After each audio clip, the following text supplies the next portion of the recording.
नमस्कार साथियों, मैं एडवोकेट विनय पांडे प्रयागराज।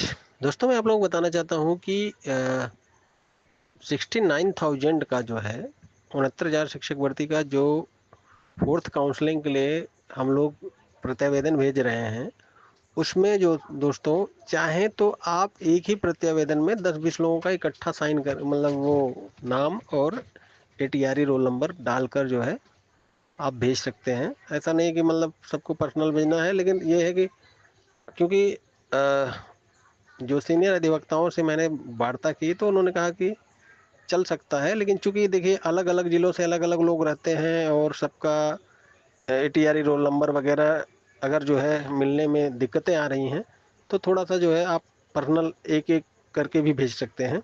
लेकिन उन्होंने कहा कि जो है कि आप चाहें तो 10-15 लोगों का एक साथ जो है नाम लिख के उनका एटीआरई रोल नंबर लिख के एक साथ भेज सकते हैं। तो दोस्तों, इस परिप्रेक्ष्य में मैं बताना चाहता हूँ कि अगर ऐसा भी अगर कोई कर सकता है तो कर सकता है, क्योंकि देखिए उनको जो है विचार करने के लिए थोड़ा टाइम देना पड़ता है, इसके बाद रिट पड़ती है। तो चूंकि जो पहले भेज चुके हैं वो जो है 1 महीने बीतने के बाद कभी भी रेट कर सकते हैं, तो जो बाद में भेजेंगे वो भी 1 महीना फिर इंतजार करेंगे, उसके बाद जो है आप रेट करेंगे। हमारा कहने का स्पष्ट तात्पर्य यह है कि मिनिमम जो है 1 महीने का टाइम कम से कम कोर्ट को मतलब अधिकारियों को विचार करने के लिए दिया जाता है। इसके बाद नहीं होता है तो फिर कोर्ट को जो है कोर्ट का रुख किया जाता है। तो इसलिए जो है अगर अभी भी कोई नहीं भेज पाया है तो अभी भेज सकता है। अगर कोई आपके यार मित्र जो है भेज रहे हैं तो उसी में आप जो है अपना नाम एटीआरए रोल नंबर लिखकर भी भेज सकते हैं। हाँ, बशर्ते यह है कि वो लोग एक ही याचिका में जाने चाहिए। ऐसा नहीं कि वो अलग याचिका में जाए वो अलग याचिका में जाए, तब नहीं माना जाएगा। आपको जो है अगर 10-15 लोग 10-5 लोग एक साथ जो है प्रतिवेदन भेज रहे हैं, नीचे जो है प्रार्थी गण में जो है आप अपना नाम और एटीआरए रोल नंबर उसके सामने डालकर जरूर जो है भेजें। और इसके बाद जो है आप उसको जो है संबंधित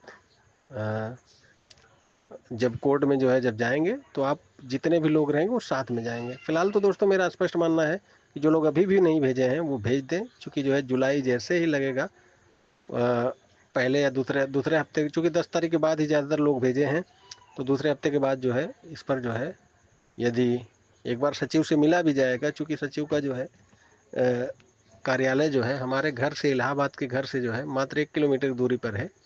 सचिव शिक्षा परिषद का जो है जो शिक्षा निदेशालय और उनका कार्यालय। तो दोस्तों, इस संबंध में मैं जो है सेकंड वीक में एक बार मिलने की कोशिश करूंगा सचिव से कि इस पर उनका क्या कहना है। इसके बाद जो है हम लोग जो भी उचित होगा वो कार्यवाही करेंगे आगे।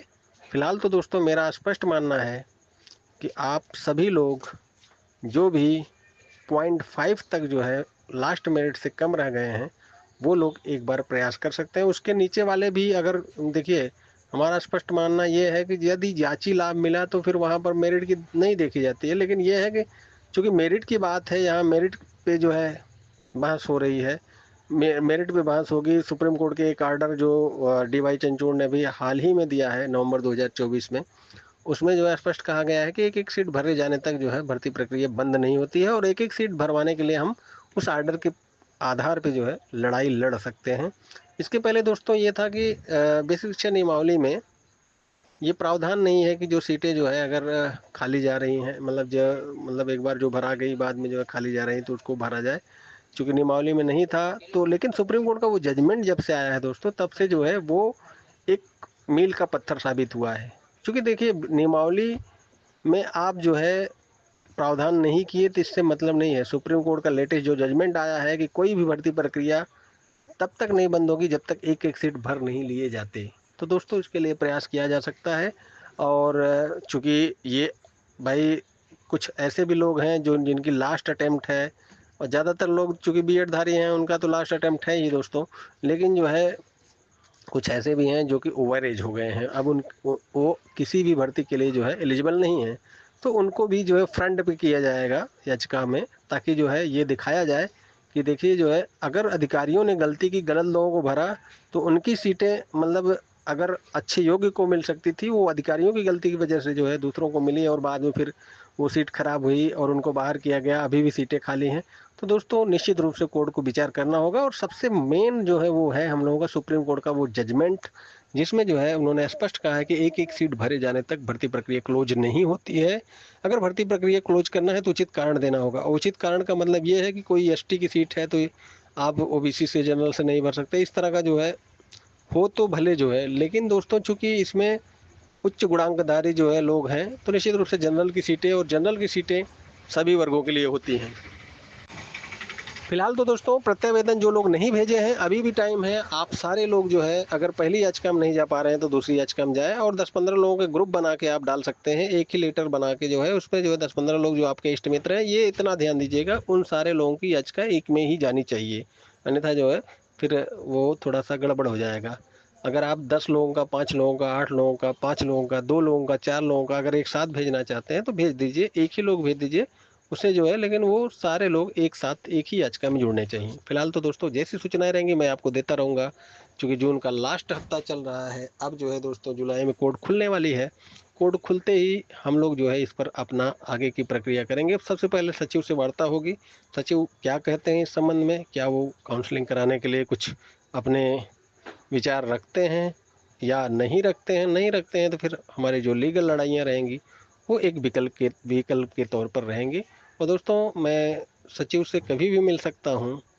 हम सोच रहे हैं कि 1 महीने कम से कम हो जाए तो इसके बाद मिला जाए, ताकि ताकि उनसे जो है एक बयान मतलब उनका लिया जा सके कि मतलब इस संबंध में वो क्या सोचते हैं, क्या करना चाहते हैं। अगर नहीं करना चाहते हैं तो फिर आगे की प्रक्रिया हम लोग करेंगे। क्योंकि देखिए लीगल जो लड़ाई है वो हमारा अंतिम विकल्प है, उसके पहले हमको जो है प्रयास करना चाहिए कि ये सुप्रीम कोर्ट का जजमेंट है, ये चीज़ें हैं, ये चीज़ें आपको बाध्यकारी हैं। सुप्रीम कोर्ट पूरे देश के लिए एक है, और पूरे देश पर उसका जो आर्डर होता है वो लागू होता है। आप इसको क्यों नहीं मानेंगे? यदि नहीं मानेंगे तो फिर आगे की प्रक्रिया की जाएगी। धन्यवाद दोस्तों। मैं एडवोकेट विनय पांडे, प्रयागराज।